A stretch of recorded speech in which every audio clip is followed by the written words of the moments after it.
అయ్యన్న పాత్రుడు గారిని చూస్తే 6 దశాబ్దాలు రాజకీయ చరిత్ర కలిగిన కుటుంబం. 1962లో అయ్యన్న పాత్రుడు గారి తాత లచ్చా పాత్రుడు గారు స్వతంత్ర పార్టీ నుంచి పోటీ చేసి గెలిచారు. స్వాతంత్ర సమరయోధుడు గౌత లచ్చన్న సమకాలికునిగా పనిచేశారు. అదే వారసత్వాన్ని కొనసాగిస్తూ అయ్యన్న పాత్రుడు గారు ఇప్పటివరకు పనిచేస్తున్నారు. 83, 85, 94, 99, 2004, 2014, 2024లో ఎమ్మెల్యేగా విజయం సాధించారు. నర్సీపట్నంలో తెలుగుదేశం పార్టీ పెట్టినప్పటి నుంచి వారే పోటీ చేస్తున్నారు. అది వారి యొక్క ప్రత్యేకత. 7 సార్లు ఎమ్మెల్యే గెలవడం, 16 సంవత్సరాలు మంత్రిగా పనిచేయడం, 1996లో అనకాపల్లి ఎంపీగా గెలుపొంది 2 సంవత్సరాలు అక్కడ పనిచేయడం, తెలుగుదేశం పార్టీ పాలిట్ బ్యూరో సభ్యుడిగా 10 ఏళ్ళు పనిచేశారు. టెక్నికల్ ఎడ్యుకేషన్, రోడ్లు, భవనాల శాఖ, అటవీ శాఖ, పంచాయతీరాజ్ శాఖ మంత్రిగా బాధ్యతలు నిర్వహించారు. 3 సార్లు R&B మినిస్టర్గా పనిచేశారు. అదేవిధంగా మనం ఒకసారి చూస్తే ఎప్పుడూ పోరాట యోధుడు, రాజీ పడని నాయకుడు, ఒక విశిష్టమైనటువంటి లక్షణాలు ఉండే వ్యక్తి. తెలుగు రాష్ట్రాల్లో ఏ మారుమూల ఎవరిని అడిగినా అయ్యన్న పాత్రుడు గారిని గురించి చెప్తారు. 66 సంవత్సరాలు, ఇప్పుడు కూడా ఫైర్ బ్రాండే, చనిపోయే వరకు ఫైర్ బ్రాండ్గానే ఎక్కడ దాంట్లో రాజీనే లేదు. అదే మరి ఇంకొక పక్కన చూస్తే తనకంటూ ఒక ఇమేజ్. అదే సమయంలో లాయల్టీ ఫ్యాక్టరీలో కరుడు గట్టిన పసుపు యోధుడుగా పార్టీలో ఇంతవరకు ఉంటారు, ఎప్పటికీ ఉంటారు. అది ఆయన ప్రత్యేకత. నీతి, నిజాయితీ, నిబద్ధత ఇవన్నీ ఉణికిపుచ్చుకొని రాజకీయం చేశారు. 42 సంవత్సరాలు. ఇప్పుడు చాలామంది ఫస్ట్ టైం వచ్చేవాళ్ళు ఉన్నారు, కొంతమంది రెండోసారి వచ్చేవాళ్ళు ఉన్నారు. 42 సంవత్సరాలు ఒక నియోజకవర్గం అంటి పెట్టుకొని నర్చర్ చేసి 7 సార్లు గెలవడం అనేది ఒక అరుదైన అనుభవం. చాలామందికి 2-3 సార్లుగా ఫెట్టెక్కి వస్తుంది. అక్కడి నుంచి మనుషులు మారిపోతూ ఉంటాం. అలాంటి సందర్భంలో ఎప్పుడు కూడా రాజీ పడకుండా పనిచేశారు. 42 సంవత్సరాలుగా పసుపు జెండాను మోస్తూనే ఉన్నారు. పార్టీని కన్న తల్లిగా భావించే నాయకుడు, పోరాట యోధుడు. ఎప్పుడు కూడా రాష్ట్రంలో అభివృద్ధి చేయడమే కాకుండా ఉత్తరాంధ్ర అభివృద్ధి కోసం, ప్రత్యేకంగా విశాఖపట్నం అభివృద్ధి కోసం ఎనలేని కృషి చేసిన నాయకుడు అయ్యన్న పాత్రుడు గారని చెప్పి కూడా నేను మీకు తెలియజేస్తున్నాను.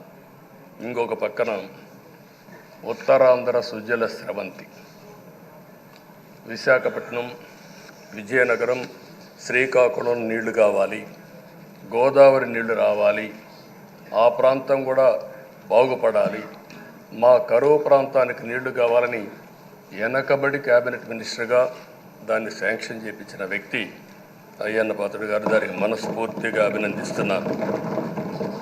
అందరికి కూడా కష్టాలు వస్తూ ఉంటాయి. ఆయన రాజకీయ జీవితంలో ఎప్పుడూ పడనటువంటి ఇబ్బందులు గత 5 సంవత్సరాలు పడ్డాడు. మామూలుగా కూడా కాదు, తన ఇంట్లోకి 100 మంది పోలీసులు పంపించారు, గోడలు పగలగొట్టారు, రాత్రిపూట భయంకరమైన వాతావరణాన్ని క్రియేట్ చేశారు. ఒక స్టేషన్లో కాదు, అనేక పోలీస్ స్టేషన్లో కేసులు పెట్టారు. రాత్రుల్లో దేశపోయి స్టేషన్ టు స్టేషన్ తిప్పారు. ఎక్కడా భయపడలా, ధైర్యంగా ఉన్నాడు. 23 కేసులు పెట్టారు. అందులో దగ్గర 10 కేసులు ఒక సిఐడిని పెట్టారు.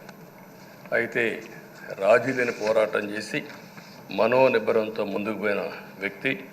కడాన మనందరం గుర్తుపెట్టుకోవాల్సింది 60 సంవత్సరాలు, 62, 63 సంవత్సరాలు ఉండే వ్యక్తి పైన అత్యాచారం కేసు కూడా పెట్టారు. ఇవన్నీ కాకుండా అంటే ఎలాంటి పాలకులు ఉన్నారు, ఎలాంటి జరుగుతాయి, అనేదానికి ఒక ఉదాహరణ ఇవన్నీ జరిగాయి.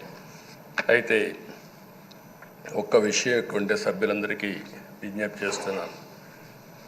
ప్రతి ఒక్క నాయకుల్లో కూడా ఒక స్ఫూర్తిదాయకమైన సంఘటనలు ఉంటాయి. అందుకే ఇన్నిసార్లు గెలుస్తారు. అలాంటి మన అయ్యన్న పాత్రుడు గారిలో ఉండే మంచి పాజిటివ్ పాయింట్స్ అన్నీ కూడా మీరు కూడా ఆలోచించుకోవాల్సిన అవసరం ఉంది. ఒక వ్యక్తి చట్టసభకు రావడం ఒక అరుదైన గౌరవం. ఇది ఒక అవకాశం. కొన్ని లక్షల మందిలో ఆ అవకాశం మనకు వస్తుంది. ఆ అవకాశంతోనే మనం అందరం ఇక్కడికి వచ్చాం. అయితే మనం అందరం గుర్తుపెట్టుకోవాల్సింది, మనల్ని ఎంపిక చేసిన ప్రజలకి ఏం చేయాలి, తాత్కాలికంగా ఏం చేయాలి, ఒక టైం బౌండ్ ప్రోగ్రాంలో ఏం చేయగలుగుతాం, దీర్ఘకాలంలో ఏం చేయగలుగుతామో మనం అందరం ఆలోచించుకొని అలాంటి సమస్యల్ని పరిష్కారం చేయాల్సిన బాధ్యత మనందరి పైన ఉంది.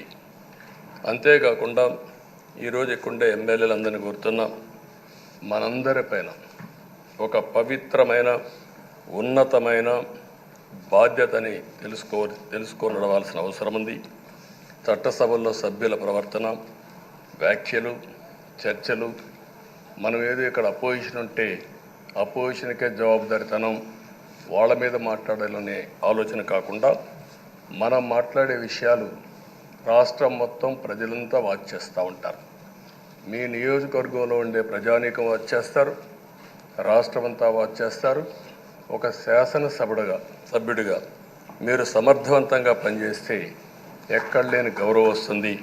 దానికి మనందరం కృషి చేయాల్సిన అవసరం ఉంది. అయితే ఓసారి బాధేస్తుంది.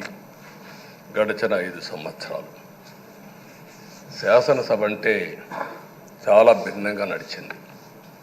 ఎంతో పవిత్రమైన శాసనసభను గత ప్రభుత్వం ఒక వికృతమైన పోకడలు, నీచ రాజకీయాలు, వ్యక్తిత్వ హననానికి ఒక వేదికగా చేశారు.